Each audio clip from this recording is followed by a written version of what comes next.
All right, guys, what's going on? Welcome in. So we all know how good the AFC East is, right? When we look at it from a personnel standpoint and, in personnel, talent, depth, playoff experience, a nice combination of older players that have been there, done that, but at the same time, a nice young core, literally with all four teams. They have building blocks there. We can look at all four coaches on the roster. All are pretty good. And I think if you ask a fan of football that's not really a fan of a team within the division, they would all say, objectively speaking, hey, you know what, this division is really, really good. So in this one, I wanted to really break down all four teams' key acquisitions this offseason. I really feel like these divisional games are going to be a bloodbath on Sundays. I mean, this is a four-team arms race here. All four teams in this division have made some major offseason moves. So let's start first with the New York Jets, kind of talk about, now, of course, not detailing into every single acquisition, free agent draft pick, everything like that, but just the key acquisitions here. So obviously, first and foremost, the team went out and traded for Aaron Rodgers. They swapped out pretty much their entire offensive coaching staff, getting rid of Mike LaFleur mainly and hiring Nathaniel Hackett, who was just brought in from the Denver Broncos. They also added Keith Carter and Todd Downing from the Tennessee Titans, both guys to work mainly in the offensive line play, pass game, and running game areas of the offense. And then we look at some of the key free agents here. Adrian Amos coming in from Green Bay, Alan Lazard coming in from Green Bay, Randall Cobb also coming in from Green Bay, Al Woods, Quentin Jefferson, 2 D tackles from Seattle, Thomas Morstead, punter. This is a really underrated acquisition in my opinion. Felt like it didn't get really talked about enough.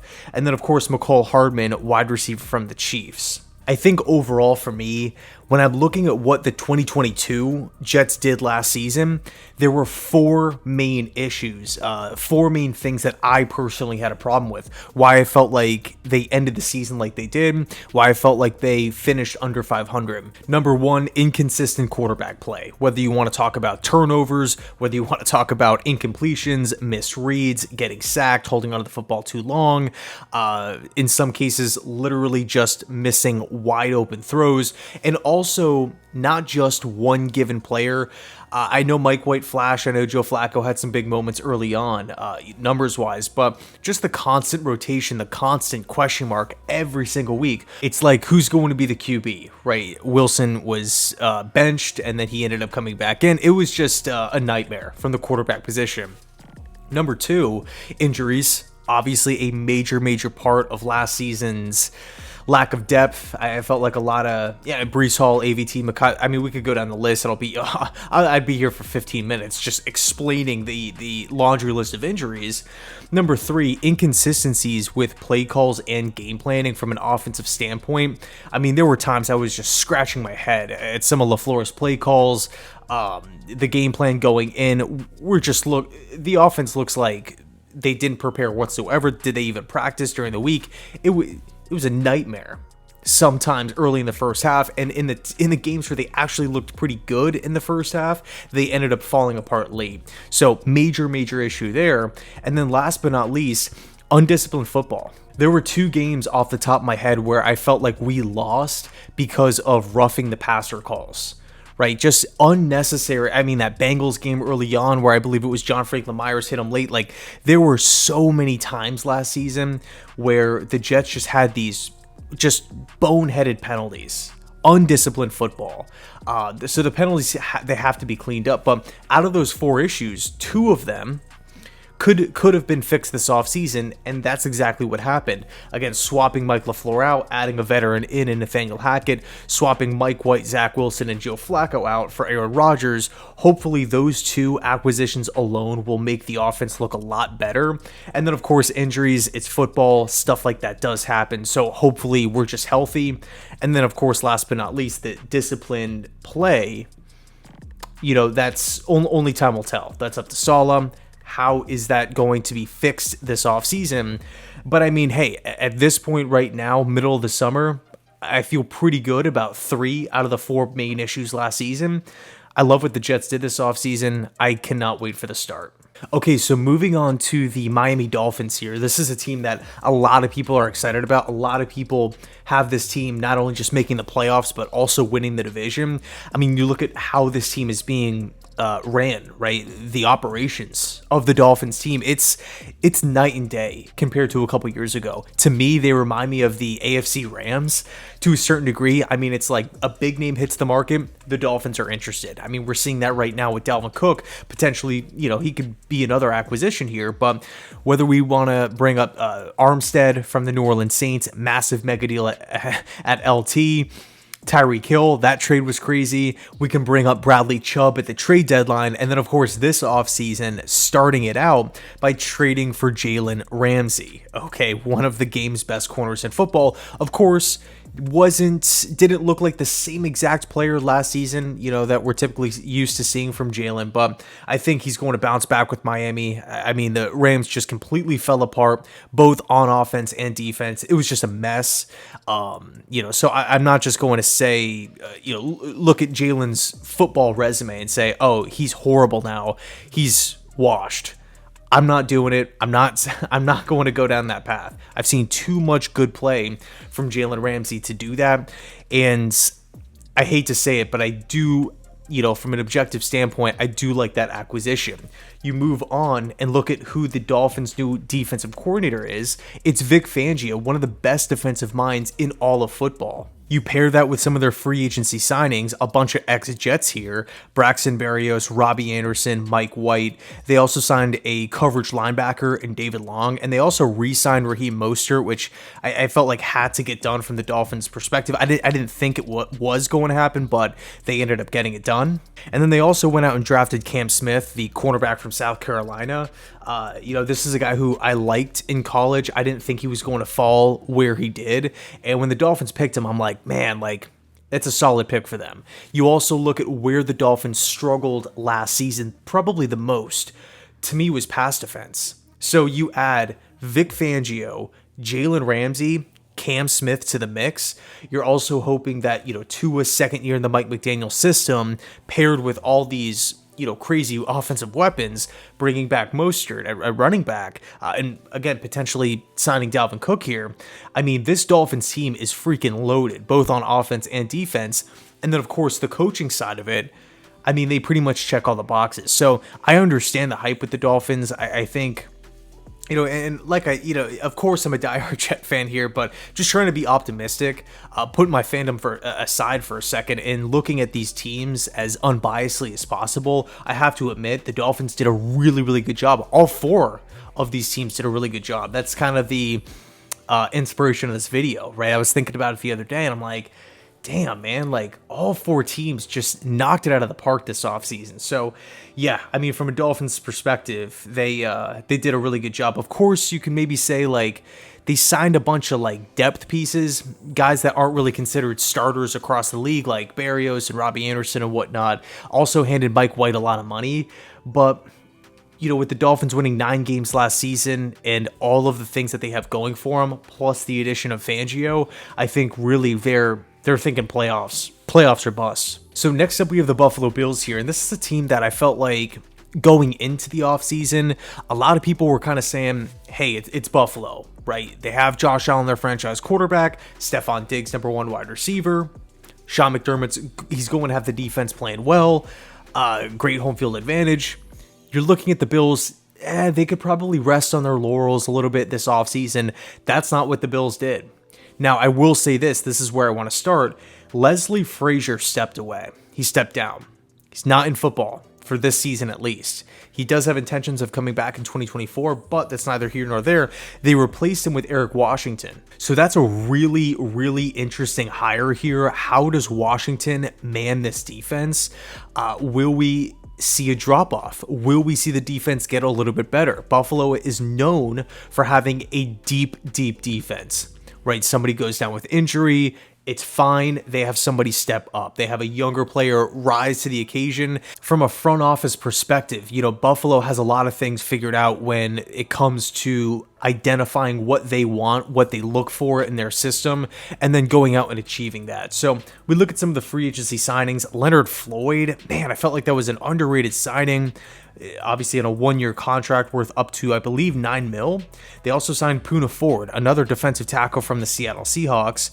They brought in Taylor Rapp from the LA Rams, a young player who I don't necessarily think has a lot of attention right now. He's not, a top 3, top 5 safety, obviously, but a good player, in my opinion. They brought in Connor McGovern, guard from the Dallas Cowboys. This was one of the most underrated free agency signings of the offseason, because you look at, and again, people think Buffalo, they think playoffs, they think franchise quarterback, all these great things. But when you look at guard, they had 2 massive holes at guard. They had to figure it out this offseason, and they signed arguably the best guard in free agency in Connor McGovern. So I thought that was a huge, huge move for Buffalo. They also went out and re-signed Jordan Poyer. Right? There was a lot of buzz that he was going to leave in free agency. He ends up coming back. Okay, so I think the Buffalo Bills, from a free agent standpoint, knocked it out of the park, added tons of veterans, addressed positions of need, added guys with playoff success, and of course, in the case of Poyer, one of the defensive leaders back on the team, they go out and they draft Dalton Kincaid and Osiris Torrance, the best tight end in the class and the second best guard in the class in Osiris. Okay, so, and again, talking about guard, major positions of need, you now upgraded 2 positions in one offseason cycle, 2 guys that you can now build around for the foreseeable future. So I think, and then and Dalton, by the way, we're talking about the tight end class. Draft insiders all over the place. This is the best tight end class in years. Laporta, Mayer, like all these different guys, and Kincaid was consistently listed as the number 1 tight end. If he wasn't the number 1, he was number 2, and the Bills landed him in the late parts of the first round. I didn't think he was going to fall that far, so I think he's going to, for the Buffalo Bills to go out and select a tight end in the first round when they already have Dawson Knox, I think they have a huge idea on how to use this guy. And obviously Kincaid, such a physical skill set, he's going to be a problem, definitely going to be a problem for the NFL. So man, for the Buffalo Bills to not rest on their laurels here and say, hey, you know what, we can use a defensive tackle. Let's go out and sign Ford. We can use another edge rusher, linebacker. Let's go get Leonard Floyd. We saw what happened to Von Miller last year. We need more depth. We need more star power. We need to give Josh Allen more help on the offensive line. Let's give him another weapon in Dalton Kincaid, right? And we can also talk about DeAndre Hopkins, Dalvin Cook. So who knows, maybe the Bills aren't done. I do kind of think they are done at this point. I just have a hard time seeing Hopkins or Cook going to Buffalo at this point in time. But nevertheless, the Bills killed it. They really did. And last but not least, we got the New England Patriots. And, the projections, if you will, for 2023, they range all over the map. There's a group of fans that say, hey, this is a playoff team. This is a playoff team right here in the Patriots. And then we have a different group of fans, a lot of media members are down on New England, saying this team, I heard a comment the other day, this team is horrendous. They're going to get 4 or 5 wins. So, I think with the Jets, with the Bills, with the Dolphins, everybody's kind of thinking playoffs. With New England, there is that subset of people that thinks, hey, this could be a playoff team, but it definitely ranges, right? It definitely ranges. Personally, I think the Patriots are going to be good. I get, if you disagree, that's totally fine. But when I look at what the Patriots did this offseason, granted, they didn't make a ton of moves. They didn't have this long list of like 20 awesome moves that you can rattle off. But I think the moves that they did make are going to be extremely impactful. Think about the issues that the Patriots were plagued with last season. Whether you want to talk about Mac Jones not really having the ability to push the ball down the field, not really having that much at wide receiver, not much help around him. You have a big money tight end and Jonnu Smith who's just a non-factor. Matt Patricia and Joe Judge running the show offensively. What was that? Like what? The Patriots offense was just an absolute disgrace last season. mainly because of, for me, Matt Patricia and Joe Judge. I mean, to me, that's it's just embarrassing. I feel like there's not many other words to describe that situation.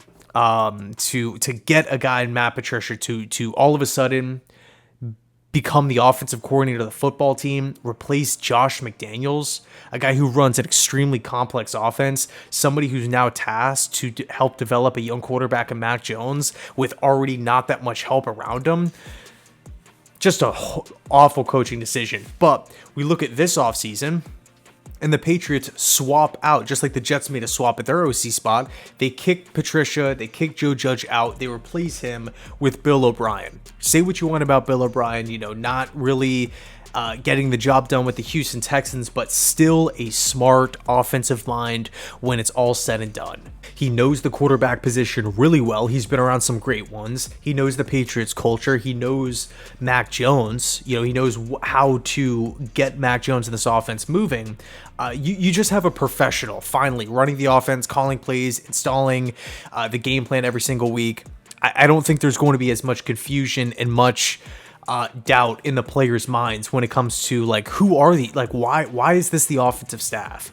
So I think that change alone is going to be massive for the Pats. We can also look at some of their free agents. We talked about it before. Mac Jones didn't really have a ton to work with last season as far as overall weapons, but they go out and they sign Juju SmithSchuster.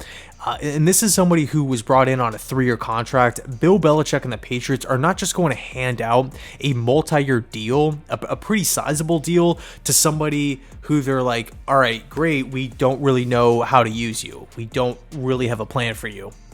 They did lose Jacoby Myers, but I think SmithSchuster is going to have a massive role within the offense. I'm thinking if, the Patriots end up signing D-Hop, obviously he's taken a visit there. It went well. The rumor right now is that there is a contract offer on the table from not only just the Titans, but also from New England. If D-Hop ends up with the Patriots, I could see a situation where you have Hopkins on the outside, Devontae Parker, who just re-signed on a 3-year contract with New England, and then you're running Smith-Schuster in the slot. All of a sudden, Mac Jones, has a little bit of life at the wide receiver position, and then also Mike Gesicki, one of the more underrated receiving tight ends in the game. But man, when you look at what he's done in the passing game, he could really make some noise. So you're swapping out Jonnu Smith, who again was kind of a non-factor, and he was taking up so much pay. You trade him to the Atlanta Falcons, and you get a younger, high upside receiving type of tight end with Gesicki. I like that move a lot. And then last but not least, they re-signed Jonathan Jones, who, much like Gesicki, I think Jones is he's not really talked about, right, in the mainstream and whatnot. But Jonathan Jones is a solid ball player. Is he, elite? Is he, battling for the top 3? Is he in the top 3 cornerback conversation? No, probably not. But I still feel like Jones is a solid ball player. I personally thought he was going to leave. We've seen it all the time with Patriots free agents, whether it's, one great season or they have a string along a couple good seasons, they just let them walk in free agency. We just saw that with JC Jackson. They go and sign a massive contract elsewhere, and then some way, somehow they find their way back to the Patriots organization. But with Jones, they were able to re-sign him, and I think that's massive. Also, you look at their draft picks. Christian Gonzalez, corner from Oregon, arguably the number 1 corner in the class. If not one, he was number 2. Personally, I liked Witherspoon a lot more, but Gonzalez, again, for me, was my second corner in the class. And then defensive end from Georgia Tech, Keon White. I thought that was a steal where the Patriots were able to select him. So adding some depth there, some pass rushing depth. I'm not looking at this Pat squad as some 4, 5, 6 win team. I'm just not doing it. I mean, yeah, they're not super flashy. They don't have a Pat Mahomes. They're not the team acquiring Aaron Rodgers and trading for Tyreek Hill and have Josh Allen, who looks to be the guy for the next 10 years in Buffalo. But the Patriots, I've went down this path before, especially when I was younger, looking at the Patriots roster, saying, man, how can this team get double-digit wins? How could this team make the playoffs? There's no way. This is a 7-win team. This is a 6, 7, 8-win team. And then, lo and behold, where we're hearing about players that we might not know of all the time, make plays, develop, and all of a sudden they turn into like these solid quality starting players, guys that fit the system, they fit the culture. So for me, all four teams made a ton of noise this offseason. I do see all four teams fighting for playoff spots, multiple playoff spots here, and I would not be shocked in the slightest to see any of these four teams make it whatsoever.